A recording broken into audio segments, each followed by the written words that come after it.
morning. I represent the Partnership for Transparency Fund. If I can get the slide up there. What I want to do is first of all tell you a little bit about what PTF is and how we operate, and then how we assess impact or value for money, and using a number of examples show how this actually applies, and then what we've learned. And I'm going to do that in 15 minutes if I can. So I go extremely quickly over the first bit. PTF started in 2000 with a group of retiree development specialists, you call them that, who had spent years battling to implement programs and realized actually the most important issue was corruption and poor governance, and wanted to actually do something about it. We supported over 200 projects in 45 countries, and we've been supported by a range of donors, which you can see there. The two goals are to provide small grants to civil society organizations wishing to actively engage in fighting corruption. And secondly, to try and develop through these projects innovative approaches that we can replicate. So we're not talking about corruption, we're actually trying to get people to do something about it. So it's, we try to support CSOs that will engage directly with public agencies to fight corruption. Identify an example of corruption and then try to address it, try to reduce it or even stop it altogether. So we have time-bound operations, and we're very interested in measuring impact because the whole point is to make a difference. PTF is unique in a number of ways. First of all, it's a virtual organization. It doesn't have an office. It just exists in where the individual network has its, have their offices, individuals.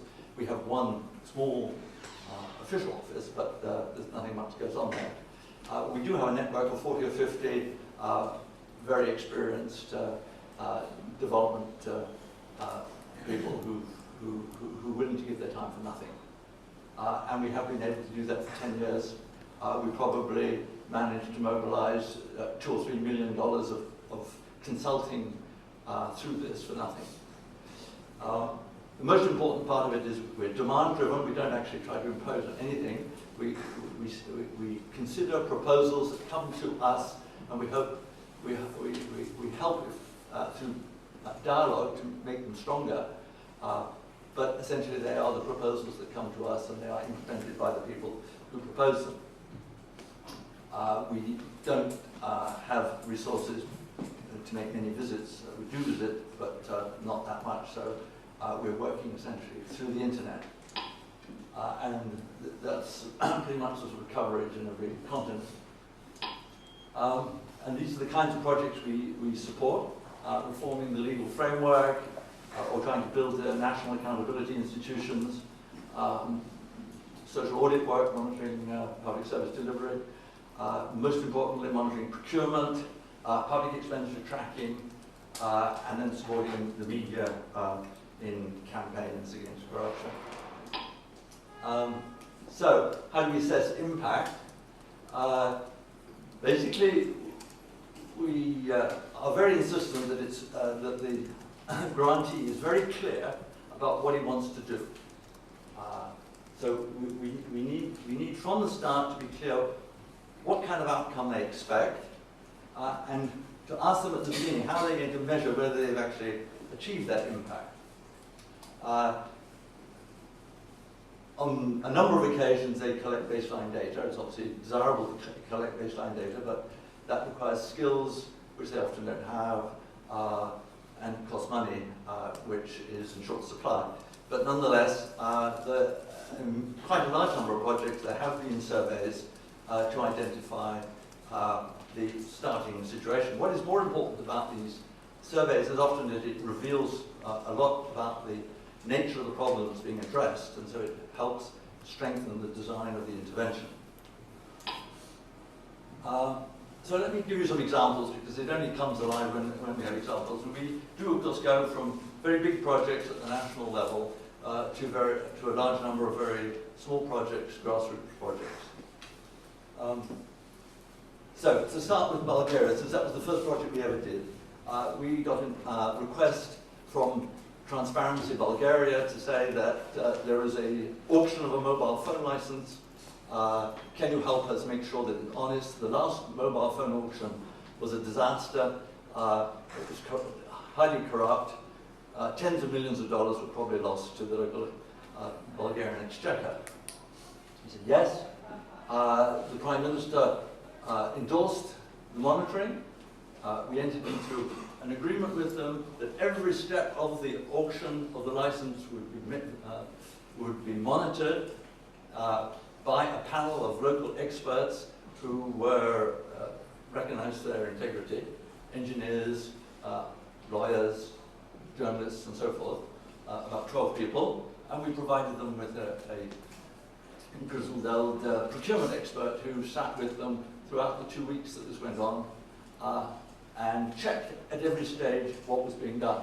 The outcome was that the amount of the auction that was achieved was probably, estimated at 20 to 30 million more than had been expected. Total cost was around $11,000 of investment. I don't know what the rate of return is, but we can calculate it. More recently, and going on since 2006, we've been helping the organization in Latvia called Delna to monitor a very high prestige project called the construction of a new national library, which is meant to be sort of establishing their kind of national identity. They've entered into an integrity pact with all the contractors and all the government agencies that are concerned. They've signed it to say that they will operate in a totally transparent manner and that they will pay no bribes to anyone, and no one will accept bribes from anyone. The library is nearing completion. It's gone through many difficult moments. It cost $230 million.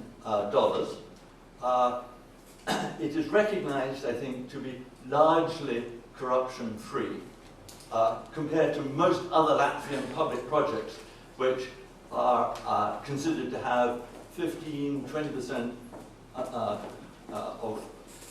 the project costs going in corruption. So you can estimate again, that cost us a little bit more in terms of the grant, around 80,000, because we made a total of 4 grants to Latvia in the end, to Delna, that is. In the Philippines, an organization called G-Watch came to us and said, we've done a survey of the education system and have identified various areas of corruption, but the greatest areas of corruption are in the production and delivery of school textbooks. Only about 65% of the textbooks actually reach the schools they're intended to, without leaking through a market system and being sold off to the students instead of being distributed free. There was also a very serious problem with the production because the contracts were corrupt and therefore the quality of the books was deficient. They mobilized the Boy Scouts, Girl Scouts movement and a number of other NGOs to sit and watch the production and check the books as they came out and to send back the books that weren't properly printed. And then they tracked the delivery of those school books from where they were being produced to the school. And they worked with the Coca-Cola company to reach the most remote areas, because that was the one private sector company that had lorries going into the most remote areas. Every village had a Coca-Cola lorry visited from time to time. And that, in addition to taking Coca-Cola, they took the books with the students or scouts on top. The outcome of that, $2 to $3 million was saved. The books that would have been lost were not lost. That is to say, the delivery of the books went up from 65% up to 96%. in the first year. And that has been repeated year after year since then, without any assistance from us. So again, I think we spent about 75,000 on that. Rate of return is about 2 to 3 million a year. Cameroon. At the University of Ware, the students were organized by a guy called Stephen Aste into an anti-corruption movement. And they have succeeded in not only establishing a picture there, not only a total difference in attitude, so that what happens typically, of course, is that you pay to get a place in the university, you pay to get good grades, you pay to get a good degree, and sometimes the girls will pay with favors rather than with money or presents. In addition to that, they discovered that the university accounts were not properly kept, and when they had these audited, they discovered, in fact, that there was 120,000 missing in the superannuation fund. There was 65,000 missing in a department which had been embezzled by one of the directors. The outcome of that is that the vice-chancellor has had to resign. The director who embezzled has left. A history professor who was found to have been taking favors from a young lady in order to give her a better degree has resigned. And the Minister of Education has decided to try to mobilize the same kind of movements in the other universities.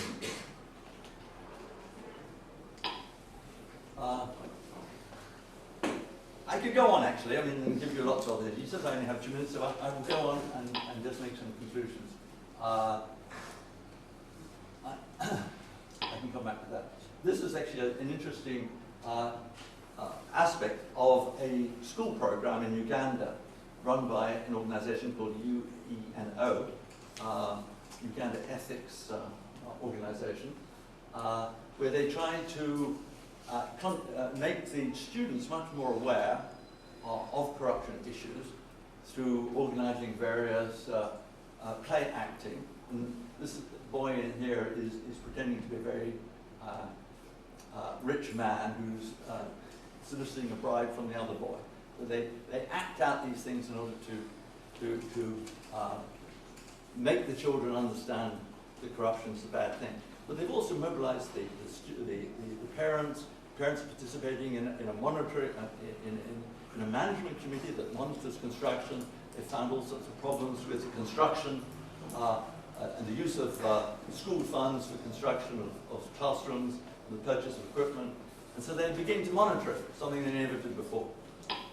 Okay. Very quickly, then achieving effectiveness. First of all, talking about it and raising awareness is in itself of no value. It's very important, but in itself of no value. You have to have something more.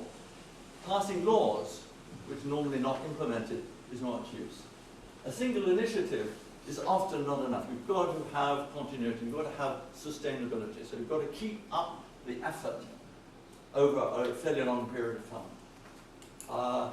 And the last thing that's really important is constructive engagement is much more important than naming and shaming. What we found is that if you engage with the system, you point out what's going wrong, you campaign for changes in the system to make it less easy for officials that have opportunities for discretion to take bribes or rents. By engaging with them in a constructive way, as a group, you can bring about change much more effectively than if you go after individuals who are usually protected by the system, because nobody really likes that kind of thing. So just to end, I think it's really important to have a very sharp focus, a very clear diagnostic. I mean, you just got to go after a particular kind issue. You need to make sure you have the right tools, obviously, to address it. Then you, instead of simply exposing it, you promote reforms to change the system, and then you implement the monitoring of the implementation of those reforms. Thank you very much.